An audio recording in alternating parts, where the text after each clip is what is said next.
As I mentioned to you, I'd like to introduce you to Connor Lamb. Connor is a young man out of Pleasanton that emailed the home team, info@radiohometeam.com, and said, I would like to make a donation to home team. We've never had one of these. and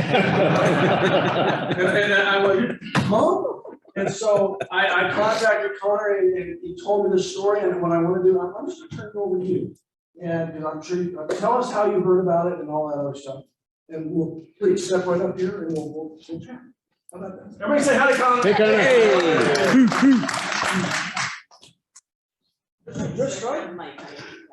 Mike comes here, you're going to be here, so we can see that. There you go. Good. All right. Hi, everyone. My name is Connor. I'm a freshman. Lean back and just talk. They don't hear it. I'm a freshman at Foothill High School.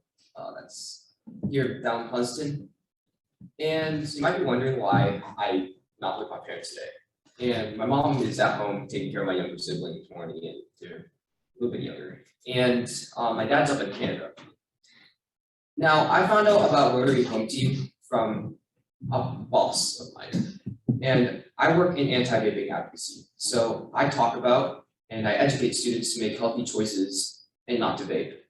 And more importantly, what the vape is and changing policy so that you change sales on how vaping is sold.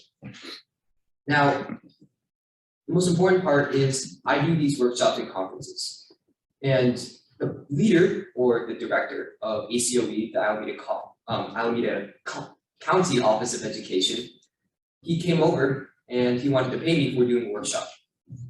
Now, I've done many different workshops and conferences, I changed policies and stuff like that, and I did it because I wanted to. I didn't want to take the money because I felt it would be going against my value. I wanted to do things because I wanted to do it under my own accord. So I chose to donate the money, and it reminded me of where I should donate it, right? And I didn't know where to start. So that takes me back to why my dad's in Canada. Over winter break, I went up to Canada to visit my grandmother. She got diagnosed with cancer and she's 92. And what happened was I was studying for finals, right? High school finals coming up. So I'm super nervous. I'm studying 11 o'clock late at night. And down that hallway, I look on the left, there's this light going on, right? The thump, there's actually these two loud noises.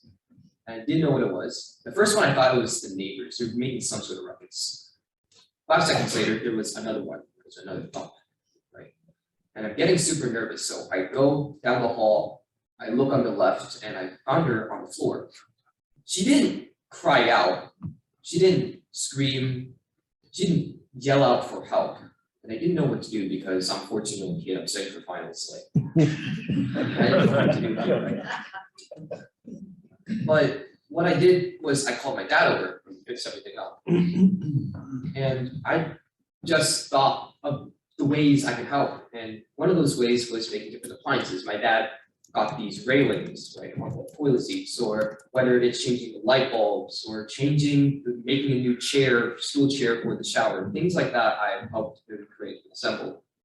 So when he got back home, he installed it after I put them together. So little things like that. Now, what I do remember though, is her wanting to be independent. She didn't want any help. And it hurt because sometimes people just have to let go. The thing is, she's been doing this for her whole life, just living independently without caregivers. And now she all of a sudden has one. And she really didn't want that. Now, what I was thinking was, how exactly can I align those values with my donation? And my different coworkers, Mr. Gerber, are giving these long lists of resources about senior citizen organizations. I'm looking over them. They never really resonated with me, except for Rotary Home Team. I zeroed in on there because it reminded me of what I did with appliances. And it reminded me of my dad. He was a handyman of our family. He would fix things, he would go over and just help my mom, my little brothers get through life in general.